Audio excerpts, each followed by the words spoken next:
नमस्कार दोस्तों, new light academy YouTube channel में आप सभी का स्वागत है।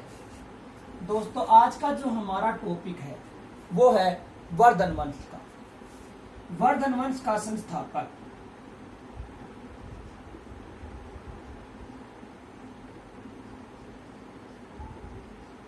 पुष्यभूति था। पुष्यभूति ने 6ठी शताब्दी के अंदर वर्धन वंश की स्थापना की थी, परंतु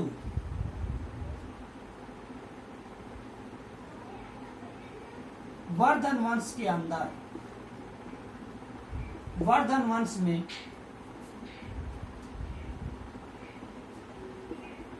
स्वतंत्रता शासक के रूप में प्रभाकर वर्धन को जाना जाता है।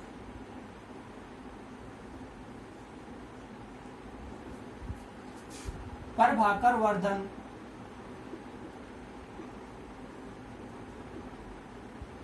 का विवाह यशोमती के साथ हुआ था।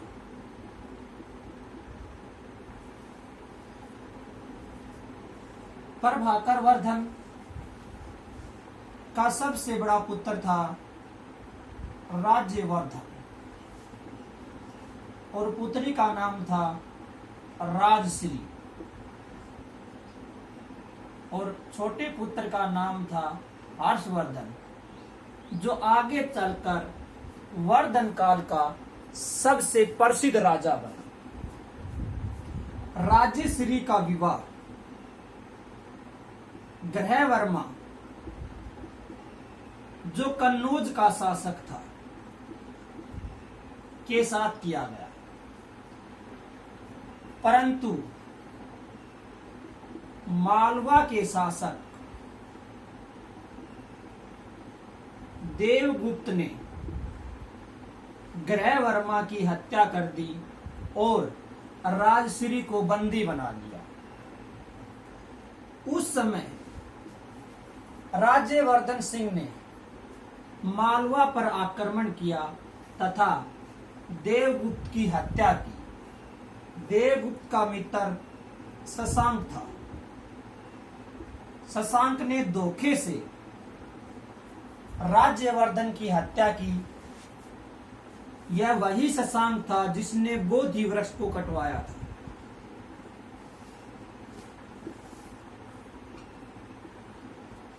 एचएससी के अंदर एक क्वेश्चन वर्धन वंश से आता है।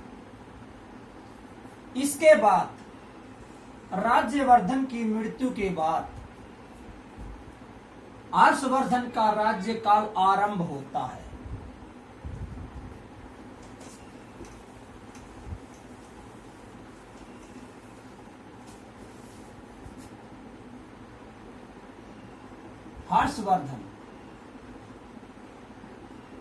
हर्षवर्धन का जन्म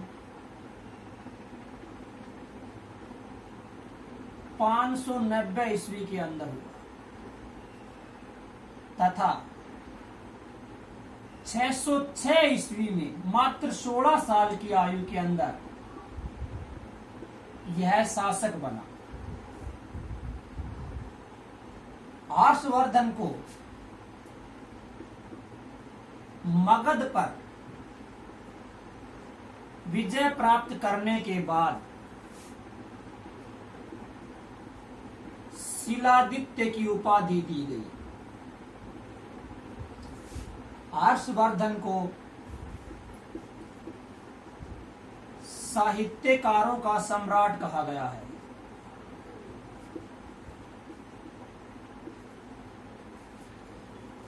हर्षवर्धन काल के अंदर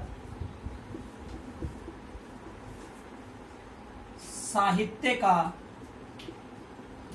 स्वर्ण काल कहा गया है। हर्षवर्धन का राजकवि,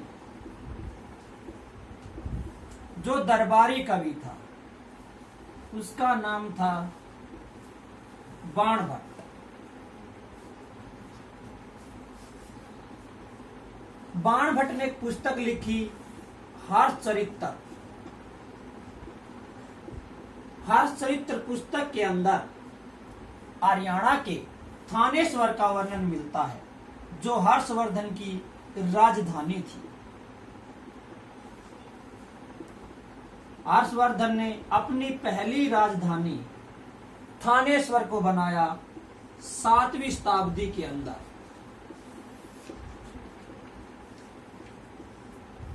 और दूसरी राजधानी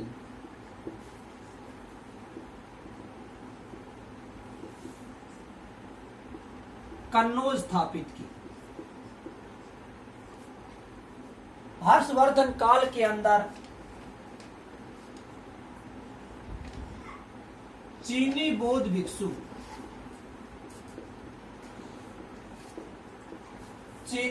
भिक्षु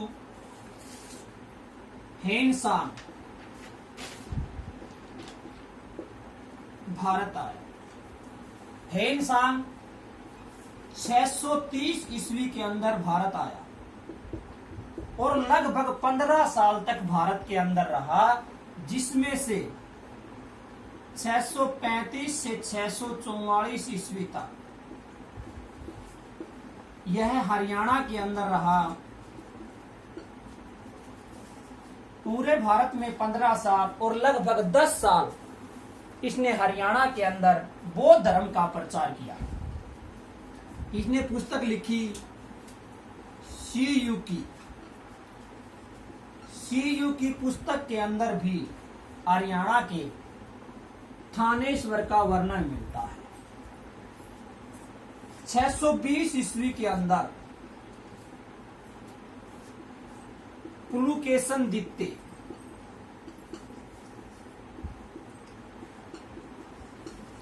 के साथ हर्षवर्धन का युद्ध होता है नर्मदा नदी के तट पर। इतिहासकारों के अनुसार जब हर्षवर्धन ने अपने राज्य की सीमाओं को बढ़ाना चाहा, तो उससे पुलुकेशन द्वितीय का सामना करना पड़ा और इस युद्ध के अंदर हर्षवर्धन को पीछे हटना पड़ा। इतिहासकारों के अनुसार इस युद्ध के अंदर हर्षवर्धन की हार हुई। 643 ईस्वी के अंदर हर्षवर्धन ने दोबारा से पुलुकेशन द्वितीय को युद्ध में हराया और अपनी पहली हार का बदला लिया। 647 ईस्वी के अंदर हर्षवर्धन की मृत्यु हुई। हर्षवर्धन का ताम्र अभिलेख, 2 प्रश्न इससे बनते हैं, दोनों अलग अलग हैं। हर्षकालीन ताम्र शिलालेख, ये प्राप्त हुआ है मधुबन से, और मधुबन हरियाणा के करनाल जिले के अंदर है, जहां हरियाणा का पहला पुलिस ट्रेनिंग सेंटर स्थापित किया गया था। दूसरा, हर्षकालीन मुद्रा हरियाणा के सोनीपत जिले से प्राप्त हुई है। हर्षवर्धन काल के अंदर कर के रूप में 1/6 भाग कर के रूप में लिया जाता था। थानेश्वर मंदिर, अब हरियाणा के अंदर 2 फेमस मंदिर हैं, थानेश्वर मंदिर और सर्वेश्वर महादेव मंदिर। दोनों मंदिर अलग अलग हैं। थानेश्वर मंदिर का निर्माण ये वर्धन काल में हुआ था और इसका निर्माण करवाया था पुष्यभूति ने। HSSC के अंदर कई बार ये क्वेश्चन रिपीट हुआ है। और इसका पुनर्निर्माण करवाया था हर्षवर्धन ने। दूसरा सेम इससे मिलता जुलता क्वेश्चन है, कि हरियाणा के अंदर सर्वेश्वर महादेव मंदिर का निर्माण करवाया था बाबा श्रवणनाथ ने, और उसका पुनर्निर्माण करवाया था सदाशिवराव मराठा ने। हर्षवर्धन काल के अंदर हरियाणा में उस युग को स्वर्ण काल कहा है, और हर्षवर्धन ने 3 प्रसिद्ध संस्कृत की पुस्तकें लिखी, रत्नावली,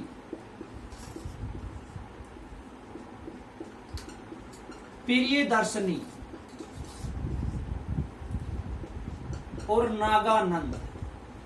ये तीनों पुस्तकें संस्कृत भाषा के अंदर लिखी गई हैं। इसीलिए हर्षवर्धन को साहित्यकारों का सम्राट कहा गया है। हर 5 वर्ष बाद हर्षवर्धन प्रयाग के अंदर एक महाकुंभ का आयोजन करता था। इससे पता चलता है कि उसकी धर्म में कितनी आस्था थी। हर्षवर्धन वर्धन काल का सबसे शक्तिशाली और प्रतापी राजा था। दोस्तों, ये था वर्धन काल। अगली वीडियो के अंदर हम करवाएंगे हर्षवर्धन का उत्तराधिकारी